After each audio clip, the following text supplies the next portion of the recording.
disease. He might develop asymptomatic coronary artery disease where he will have no symptoms at all. When you routinely investigate these patients, maybe he's got diabetes, he's got dyslipidemia or a family history, when you evaluate such patients, you will unreveal or you can understand that this patient has the asymptomatic manifestation of coronary artery disease. He or she can develop chest pain, which is new onset, which he was not there earlier, which could be because of stable coronary artery disease. It could be unstable angina. It could be non-ST elevated myocardial infarction or ST elevated infarction. It can be any of these. And that can come as a chest pain for the first time. Okay, that's a new onset.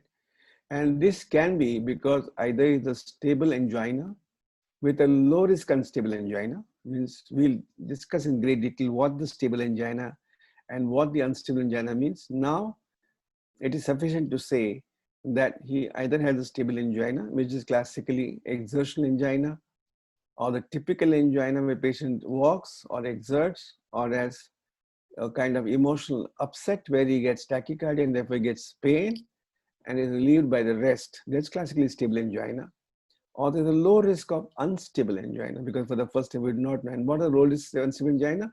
Is a patient who's aged about 70 years.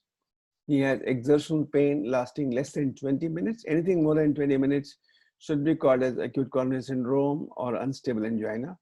Pain not rapidly accelerating. It is most probably decreasing in the frequency, normal or unchanged ECG, and no elevation of cardiac biomarkers. So none of these are elevated. So that is called as a low risk unstable angina. So he can be candidate who would be having this, or he could be having an acute coronary syndrome. He has ST elevation or non-ST elevation, and he probably has unstable angina, any of these, which all come under the category of acute coronary syndrome. And he might require intervention like PCA or CABG, depending upon the involvement of the vessels. So the chest pain that he has come with or she has come to you may be either this or this, okay? Or it can be just non-cardiac chest pain, means it is just superficial cardiac pain. It could be pleural pain, it could be muscular pain, it could be cartilage pain, musculoskeletal pain. It can be coming from the dorsal spine, called intercostal neuralgia. All these, which are called non-cardiac pains, which is possibility. Again, you need to evaluate that. Or there are at least 47% women and about 50% men or 58% men who have a sudden death as a first manifestation of cardiovascular disease. This is very common in now we see in patients who have a death which occurs just within 1 hour before you could do anything else, before you could give any medical help.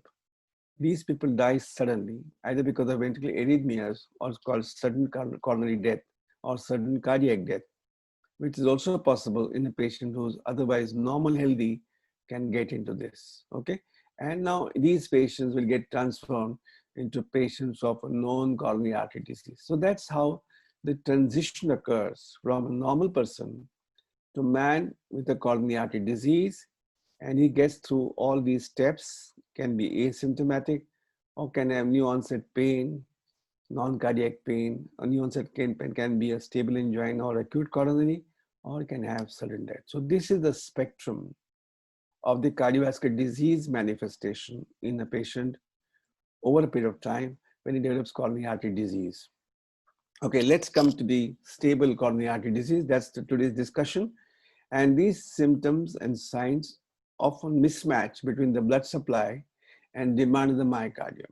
So the myocardium demand is higher and the supply is less. When the supply becomes less, either because of stenosis of the artery or because of occlusion or because of dissection or because of congenital anomaly, okay, there's a decreased perfusion of the blood to the myocardium, or the demand is more when the patient is a ventricular hypertrophy, so there's more muscle mass, or the patient is anemia, so therefore the oxygen supply is less, so demand becomes more.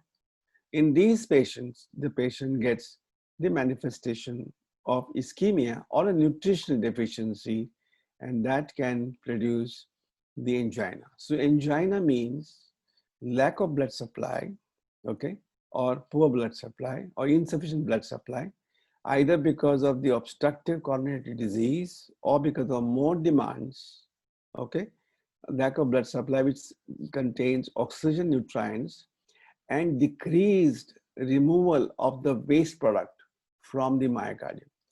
Most of the doctors or clinicians know about the obstruction to the supply.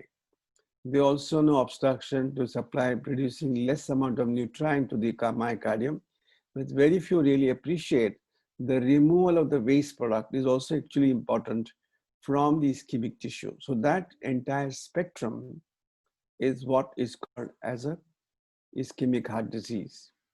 And it is most common cause is the atherosclerosis, which is the occlusion of the coronary artery, and the atherosclerosis is affecting most of the vessels in the body.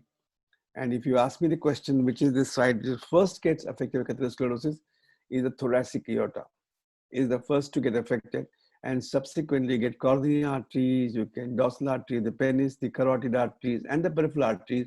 All of them get affected by atherosclerosis, which brings about narrowing of the blood vessel and therefore decreased supply of the blood and nutrients, oxygen to the tissue. Uncommon causes are the congenital anomalies of the coronary artery. The ostial opening can be abnormal, or there can be ostial inflammation, for example, in syphilis with osteitis, where there's occlusion of the coronary arteries, or patient with aortic stenosis. Why should an aortic stenosis get an angina?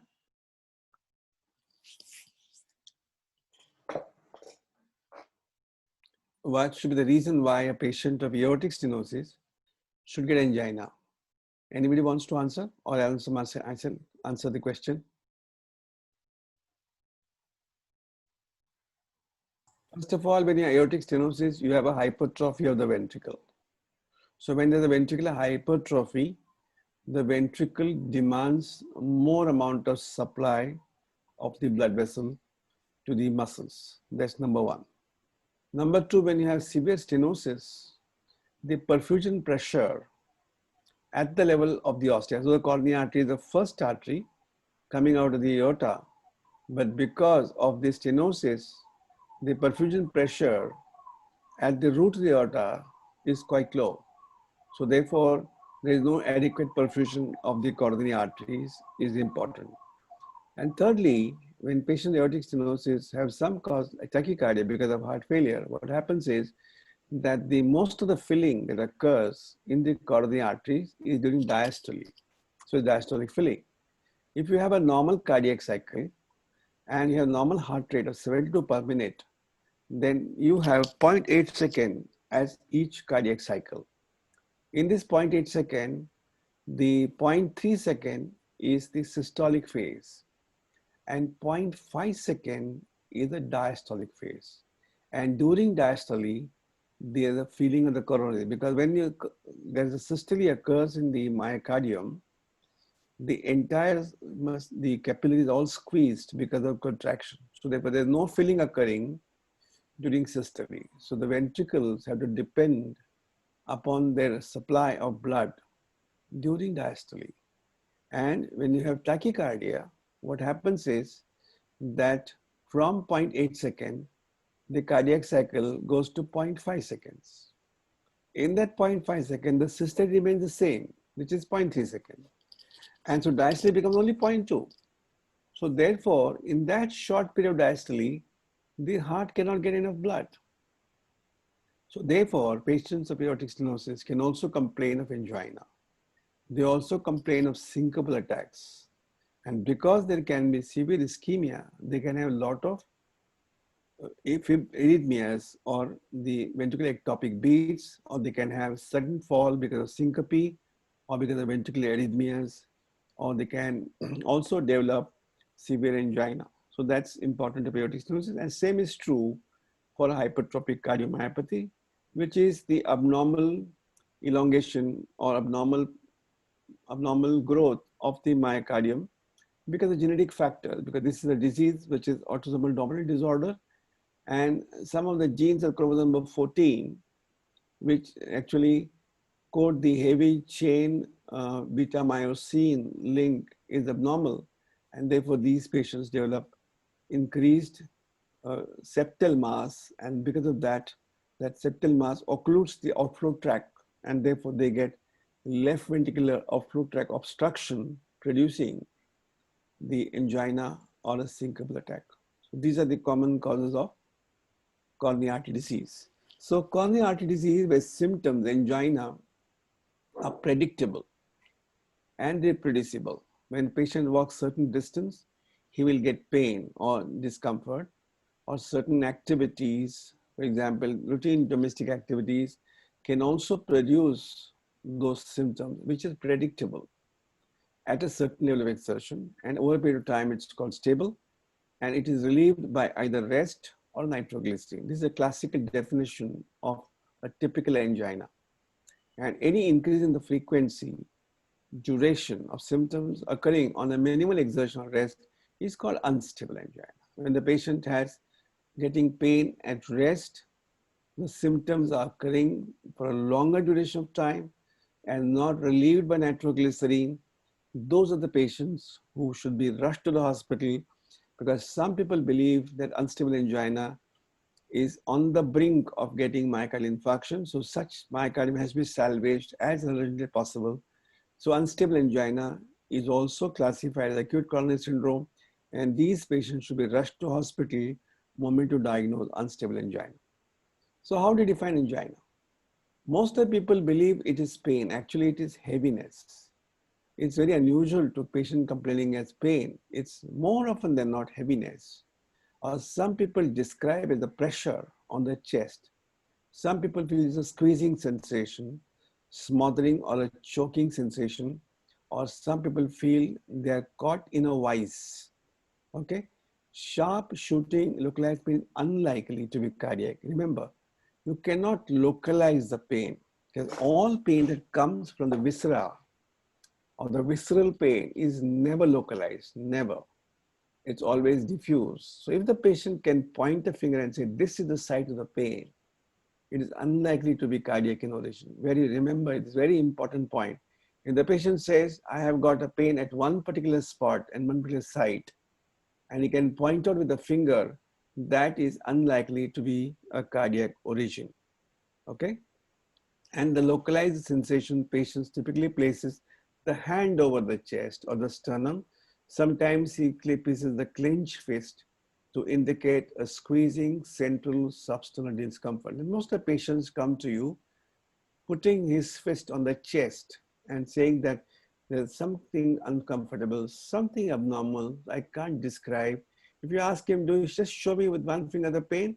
He will not be able to localize the pain. And this is named by a great cardiologist, a very, very illustrious cardiologist, whose name was actually Samuel Levine, who was actually a Polish doctor who settled down in USA, and was very, very influential cardiologist, because he was also treating Roosevelt, who was the president of America then. So very influential. And he also has some discoveries in the cardiology. Like for example, if you heard of LGL syndrome, Levin-Gannon-Levine syndrome. So that's again, his name is there also. So this fellow has also contributed in the ECGs, and he also has what is called as a Levine score. And this is for the murmurs. When you hear the murmur, you can hear different grades of the grading of the murmur was done by Levine. When you say grade 3/4, and 4/4, or 5/4, when you grade the murmur, that was done by Levine. So Levine has so much contribution into the cardiology. And there's also a physician or a cardiologist from Argentina whose name was Pedro Cosio. He's an Argentine physician, and there the patient puts the palm on the chest, saying, this is my pain, doctor, this is my pain, help me. So they, instead of putting fist, they say put palm. So that's a palm sign or Pedro Cosio sign, which is saying that I've got angina. And usually has crescendo decrescendo, means it has got upscale and downscale, and lasts for just 2 to 5 minutes. And it can radiate to either shoulder or both arms. And why does it radiate? Because the visceral pain is carried by the sympathetic nerve. And these sympathetic nerve enter into the spinal cord from the posterior root. And this is also gate of entry for the root level of C8, T1, and T2, which supplies the arm.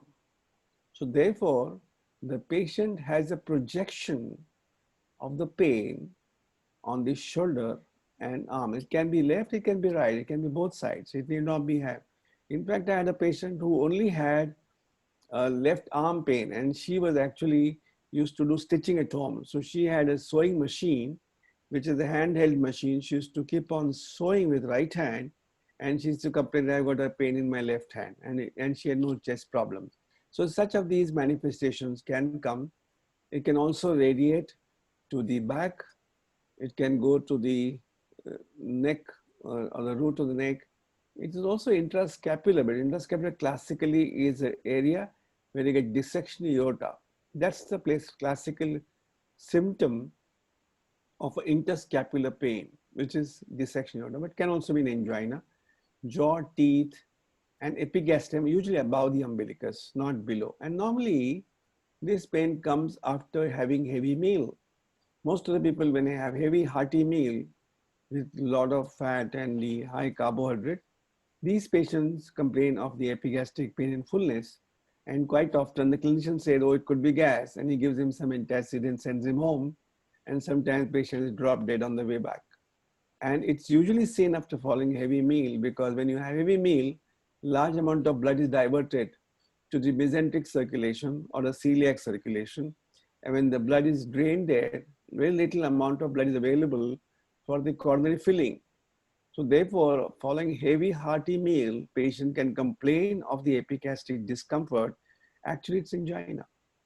Remember, it's above usually umbilicus, but sometimes it can be seen below the umbilicus, though it's very rare.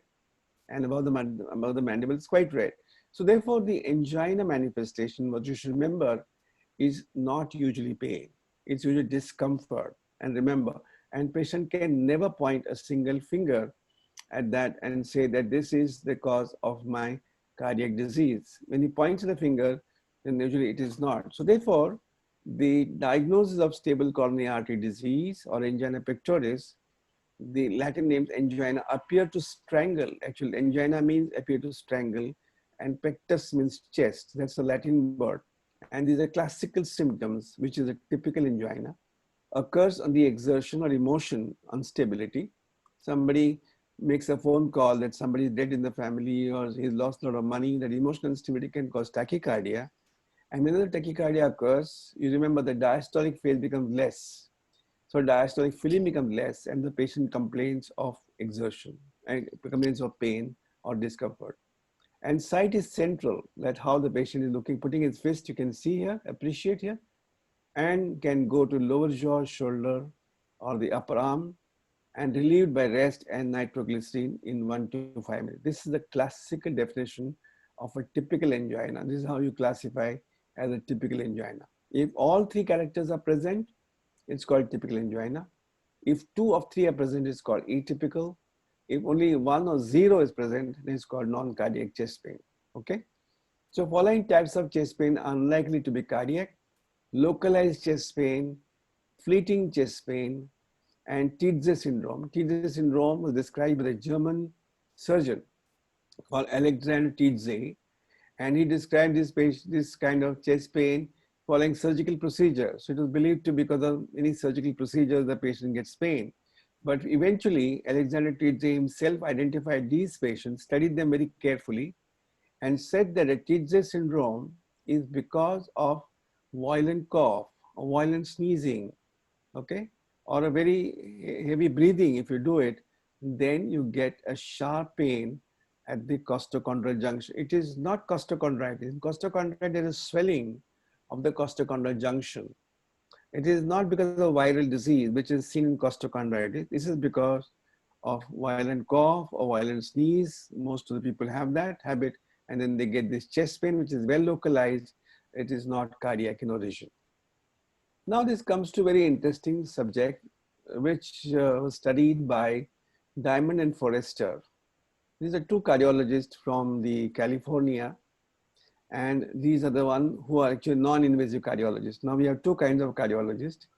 The cardiologists who spend most of the time in the cath lab, okay, they are very much seduced in the cath lab and do all kinds of evaluation procedures in the cath lab, and those who don't do it, and those are called as non-invasive cardiologists. So Diamond and Forresters were actually non-invasive cardiologists, and they studied the data of cardiac surgery, coronary artery surgery study, the data they studied.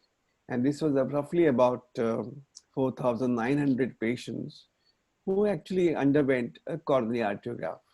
And what was the idea of looking at? They said, what is the likelihood in these patients of a coronary artery disease in symptomatic patients based on the age and sex? Now, when you come to diagnose, as I said, that the angina is entirely clinical diagnosis. You go by clinical sense or clinical acumen. So therefore, what are the factors will increase your pre-test before you do any test, not the pre-test that you answered just now, but before the patient goes for test, for example, coronary angiography or stress test, any of the tests he undergoes, what is the likelihood that his chance of pain that he has or discomfort he has is angina only in patients based on the age and sex. Okay, it's about around 5,000 patients they studied, and those patients underwent the cardiac evaluation. And what they looked at only up to 30 to 69 age. During that time, this was 1979, almost 40 years ago. And what they looked at, that non-anginal chest pain, atypical angina and typical angina. If you see typical angina, for example, in a patient who's 50 years old or almost 59 years old, the risk of angina in that patient who has symptom of what we described just now, typical, that substernal pain, the location, and the patient gets along with the either exertion or emotional instability, relieved on the rest or glycerine trinitrate, 93% chance in men and 73% in women. So that is a high predictability. And in fact, this is also very important when these patients, suppose this person who's got 60, 59 years old and he has classical symptoms, and according to this chart, he has a 93% possibility risk of having coronary artery disease. And if you undergo any test, if the test comes negative, then very likely it's a false negative test. It's not true negative test, false negative. Means definitely he has coronary artery disease. That's what it says. Okay. So that's the value of this particular test. Now I've got an example to explain the same thing. Now here you have a patient who's 48 years old female having classical anginal chest pain. A pre-test likelihood of having coronary artery disease is 55%. For example, she's 48, she's here, and she's a woman, so she has a risk of 55%. Now, if this lady undergoes, for example, stress test, if the stress test is negative, then the chances of a stress test being negative is false negative. It's not true negative. That means this patient requires further evaluation. Okay, so that's the beauty of this pre-test prediction of the coronary artery disease based on the age and the sex and the clinical manifestation of a chest pain, whether it's typical or atypical. Is this clear? All right. So more use of non-invasive testing for diagnostic and prognostic purposes based on the chest pain symptoms suggestive of coronary artery disease. Now the patient has chest pain, one of three anginal symptoms. Then they take detailed history, examine the patients carefully, and some laboratories, for example, you can do CPK, TROP-T, and all those, and a 12-lead ECG. Okay. Now, if you have a patient who has 3-on-3 criteria, then this patient should go for a non-invasive testing for diagnostic and prognostic purposes. Okay. Tailored to the patient's need and the access and the expertise. If severe symptoms, for example, he goes into class 2 to class 3, I will explain to you what class 2 class is subsequent slides. So then this patient goes directly for the coronary angiograph. So that is how the predictive value of this pre-test, I think I made it very clear to understand pre-test. If the patient will be 1 out of 3, okay, chest pain, but not relieved by rest or not localized or something very localized chest pain, then is male beyond 40 years, female beyond 50, and he has single or severe multiple risk factor. For example, is diabetes, is smoking, you've got dyslipidemia, you've got one of the risk factors. Then these patients also should follow same criteria, though he had only one symptom, but because of risk factors, you don't want to miss this coronary artery disease, so he has to go for these tests, okay? If there is male below 40, female below 50 and no risk factors, then you assess other causes for the chest pain. I mean, you look for the non-cardiac cause of chest pain. If there is significant non-cardiovascular comorbidities and quality of life issues are present, then these patients should have conservative diagnostic and treatment strategies in these patients, in patients who have got non-CB comorbidities, okay? So therefore, for example, age, osteoarthritis, these are the non-CB comorbid conditions. There, the patient need not be investigated thoroughly. And he is also, I mean, in the age perhaps where the treatment is not mandatory. Okay, so the angina equivalent is something which is having without discomfort in the pain, but is almost equivalent to angina. And these symptoms are dyspnea. The patient says, when I walk some distance, I don't get discomfort, I become dyspneic. Or I get profuse sweating, or marked fatigue, or palpitations. These are the symptoms which also suggest that the patient has the ischemic heart disease, though he does not have classical angina discomfort, that he does not have. And these are called as angina equivalent, okay? And other features like when he takes rest, he feels better, or takes NTG, he feels better. So these are the manifestations in the angina equivalent, though they don't have discomfort. And again, commonly in women, elderly, and individuals diabetes, because diabetic patients have autonomic neuropathy. Sorry. So therefore, they may not have classical symptoms of angina in these patients. And diagnosed by ruling out other causes of that symptom and confirming ischemia by stress test. And you have to confirm ischemia by stress test, rule out other conditions. For example, patients have dyspnea, rule out bronchial asthma, and the patient is sweating, rule out other conditions. Fatigue means rule out, like for example, anemia, hypothyroidism, palpitation against anemia, thyrotoxicosis. All that had to be ruled out before we say that this patient has a ischemic heart disease, and then the patient needs to investigate by doing a stress test in these patients. Okay, this is what I was talking about, the grading of the angina. This is by the Canadian Cardiovascular Society grading, and this is also short formed as CCCSG. And these are the 4 grades that we have. Grade 1 is the ordinary physical activity does not cause angina, such as walking and climbing stairs. Angina with strenuous or rapid or prolonged exertion at work or a recreation. If you have that kind of a strenuous activity causing discomfort, that is called grade 1. There are limitations in the ordinary activity, walking or climbing stairs rapidly, walking up hills, walking and climbing stairs after meals in cold. Why you get angina in cold weather?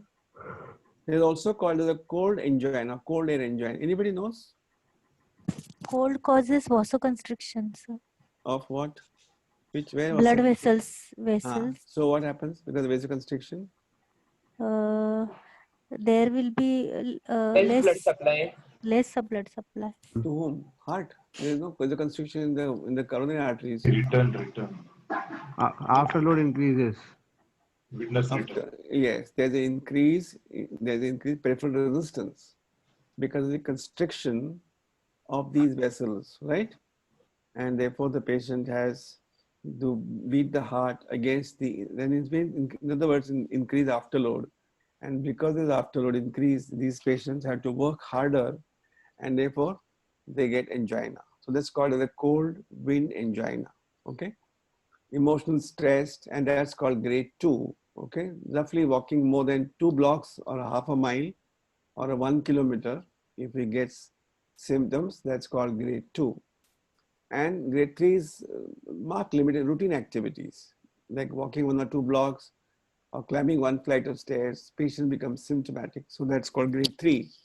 And grade 4 is to inability to carry out any physical activity without discomfort, and angina syndromes may be present even at rest. So this is grade 4.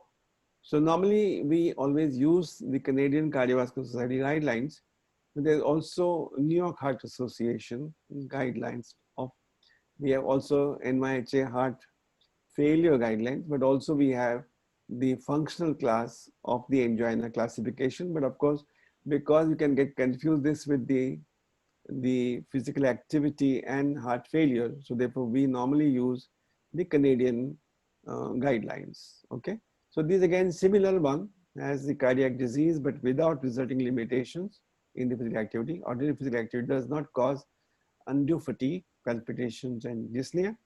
And grade 2 patients have a cardiac disease resulting into slight limitation of physical activity.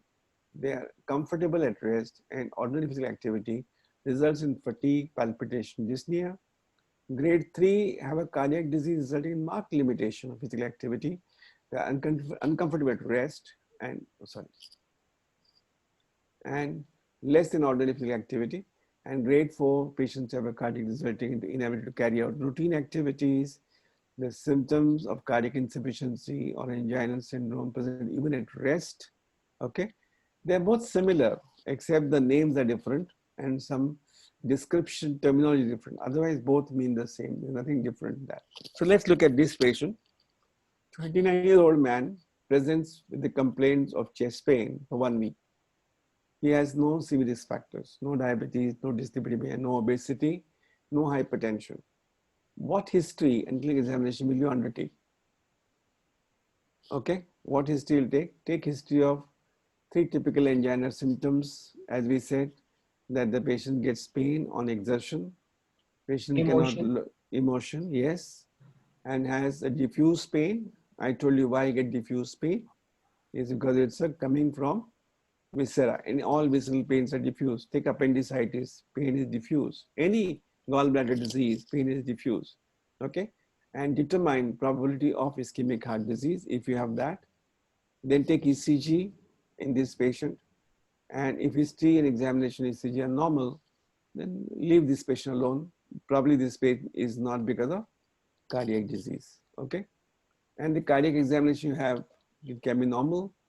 Check the blood pressure, look for aortic stenosis, very important. Young patients look for the aortic stenosis, and there's a family history of sudden death, for example, then is hypertrophic cardiomyopathy is inherited by the autosomal dominant way, and therefore it is possible that the family history can have a sudden death. Then pulmonary hypertension is also possible, primary pulmonary hypertension, especially in the female, and they all can mimic like coronary artery disease. And I mentioned about the Alexander-Tietze syndrome, which is because of local tenderness in the chest wall. Local signs do not confirm a diagnosis of angina. You do lab examinations, complete blood count, hemoglobin to look for anemia, total count to look for any leukocytosis, any inflammatory disease, and differential count and the platelet count. Why one platelet count in these patients? Why need platelet count? Sir, thrombocytosis, if there is an increased platelet count, there are chances of yes, thrombocytosis can thrombocytosis. produce clot and therefore can have chance of patient having clot. And the low platelet count, many viral diseases, for example, you have what is called devil's grip or costochondritis. They're supposed to be viral diseases which cause a chest pain. And some of the viral diseases can cause low platelet count for a short while because many of these platelets are sensitive to fever. So many fevers, especially viral fevers, can cause platelet count low. Okay, renal function tests are important because then all renal diseases can have a cardiovascular disease as a cause of death. So therefore, and these renal diseases are very silent many times. So therefore, you need to do renal test in most of the patients who come with this kind of symptoms.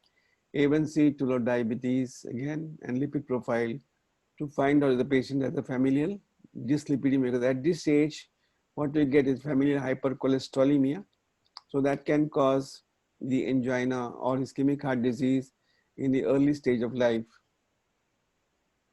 So electrocardiography in angina in normal in most of the patients, okay? And the normal ECG does not rule out coronary artery disease. Some features may point towards evidence of coronary artery disease. Signs of old myocardial infarction, for example, if you see some Q waves, probably the patient has ischemic heart disease. ST changes may be non-specific, but the peaking of the T wave, tall P wave, T wave, for example, especially in the right side of precordial leads. If you see V1, V2, V3, V4, V5, V6, we look at the height of T wave in V6 and height of T wave in V2 and V3. If the V2, V3 shows taller T waves compared to left-sided chest leads, that could be one of the signs of ischemia as per Shamrow's textbook of cardiology. Okay, echo is also very sensitive test. Repeat, sir. Repeat what? Yes, sir. T wave. So, and Shamrow's textbook of electrocardiography, what he says is you have to look the T, very early sign of ischemia by looking at the T wave. If you see the height of T wave in V2, V3, V4, in these three leads, if it's taller than V5 and V6, so this is called tall T waves in the right-sided leads compared to left-sided leads. Right-sided means V2, V3, V4. Then this could be the earliest sign of ischemia on ECG before you get changes in the STT, before you get bundle branch blocks, before you get ST depression, ST elevation. Before that, this sign is quite well seen. Okay, sir. Hello, sir. Sir, are there any disadvantages of giving loading dose if we suspect angina If it's a or stable angina, chest pain, simple chest pain, not angina, but simple yes. chest pain? If you don't have facility or you feel that the patient has to go a long distance to get to the hospital and your suspicion is that of angina, right? Then you can do that. If the patient does not get relieved by sublingual sorbitrate, then you might try that. Otherwise, a stable angina has the coronary plaque, which is quite stable. What is a stable plaque? And what is unstable plaque? What do you mean by stable?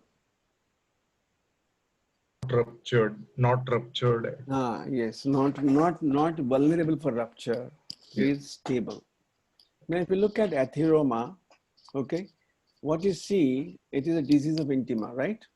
Right. So you have the break in the endothelium, right? And there is a projection, an endothelial cell above or lining over the atheroma is non-functional, okay? Because that's endothelial dysfunction. Then below the endothelium, you have a fibrous cap. And this fibrous cap is made by the muscles which migrate from the media, which get converted to the fibrous tissue, right? And there's a thick fibrous cap. The lumen can be obstructed to 70% to produce the symptom of angina, right? You have to have 70% occlusion to get angina, right? Okay, sir. And this is stable because you have the cap of the atheroma, which is quite thick and fibrous. Take another example. You have another patient who has, again, occlusion less than 70%, maybe 50, 60%, but he has a very thin cap and a large amount of cholesterol deposited into this, and is very little of the fibrous tissue covering the cap. And he has large amount of macrophages, which are located in the atheromatous plaque. These macrophages are the one which suggest that the acute inflammatory phase is going on in these. And because a lot of growth factors are produced by the platelet, which come and get attached to the endothelium, there are a lot of growth factors, a lot of new vessels are formed. And these new vessels are not stable vessels. They're very thin layers. If the patient exerts or does something like Kapalbharati, which is a strenuous activity, those blood vessels can rupture and there can be bleed in the atheromatous plaque, which can suddenly swell up and occlude. Next, what happens is on the endothelium, because of the stickiness of the endothelial surface, which is non-functional, you get platelet getting attached to this. This attachment of platelet to the endothelium is called adhesion. And once the platelet get attached, these platelets produce many factors like ADH, or they produce 5-hydroxytryptamine, or they produce thromboxane A2. When these substances are produced by the platelet, more platelet come. So once the platelet gets aggregated to each other, that is called aggregation. It is different from adhesion. Adhesion is to non-platelet surface, that is to endothelium. Okay. Once you have this kind of aggregation, I told you, then there is on top of it, there is what is called as a formation of a thrombus. What is a thrombus? How do you define a thrombus?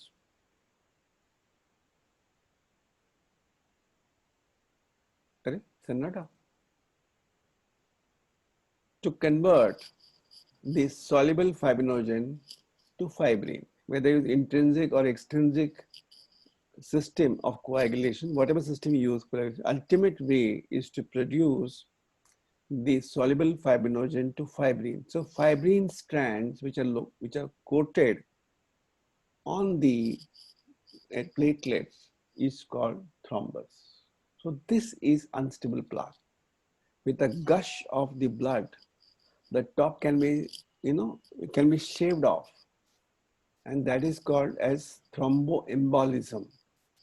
It can get lodged into the deeper vessels in the coronary arteries, and patient can get sudden pain with obstruction, total occlusion of the vessels. Or there can be the bleeding, as I said, into the plaque, and therefore it swells up and totally occludes the vessel. So these are the unstable patients. And how you identify them? You get pain in the wrist, and the pain is not settled in 2 to 5 minutes time. Sometimes goes beyond that, and sometimes goes up to 20 minutes, because at that time patient has to rush to hospital and is not relieved by sublingual sorbitrate. That is the definition of an unstable angina. Is it clear? Yes, sir. All right. So now we look for in 2D echo, the ventricular function, the radial wall mole abnormalities, and the dysfunction, the valves, and left ventricular hypertrophy, Hookham, hypertrophic cardiomyopathies, aortic stenosis, all can be diagnosed by looking at 2D echo, which is very easy. Therefore, most of us stopped auscultating the heart. Because while spend time to see what murmur it is, systolic hai, diastolic hai, chhod do na, 2D echo kar do.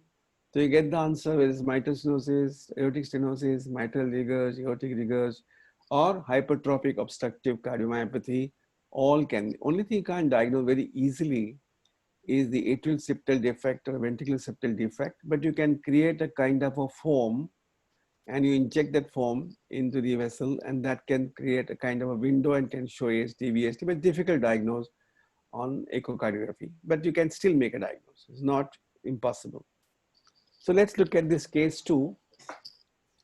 Is a 50-year-old male patient with diabetes. See, diabetes is the ischemic heart disease equivalent. Okay, complaints of mild left sternal discomfort only on walking after meals. See, classically, it is relieved on stopping. He is a business executive and able to perform his day-to-day activities without any limitation. Means his limitations are not there. He has a pain or discomfort, especially after walking, after meals, classically, and relieved on stopping. Okay, what is the pre-test probability of having coronary artery disease? What's the diagnosis and how will you investigate? Anybody?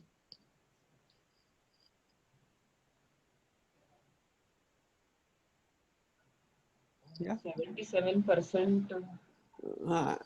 As per the, yeah, if you follow the Diamond and what is the other fellow's name? And Forrester. Diamond and Forrester. If that, then the risk is pretty high, 93%. Those are the old study 40 years ago. Now the European Society of Cardiology have again published in 2013 the fresh one when they take up to 80 years of age, which I think is the next slide. I'll show you that. Okay. So there is a high chance that the patient has coronary artery disease. So therefore, definitely he has Typical angina. typical Stable angina. angina. And how will you investigate him? ECG, Yes. then DECO, Yes. and lab examination. Stress test. If the ECG is normal, if the ECG shows abnormality, there's no need to produce testing, right? Okay. And of course, 2D echo is a very important test you will do in this patient to see any wall motion abnormalities, or there's also any hibernating myocardium that we'll see when you come to that particular test. Okay. And you have to do what is called OMT. OMT stands for optimized medical therapy, and then refer to specialist. Means you give him aspirin. Okay, that's a drug to prevent the aggregation of platelets. Then you give. Is it useful to give him sorbitrate or monotrate or isomonitrate or nitroglycerin? Should we give Yes. it?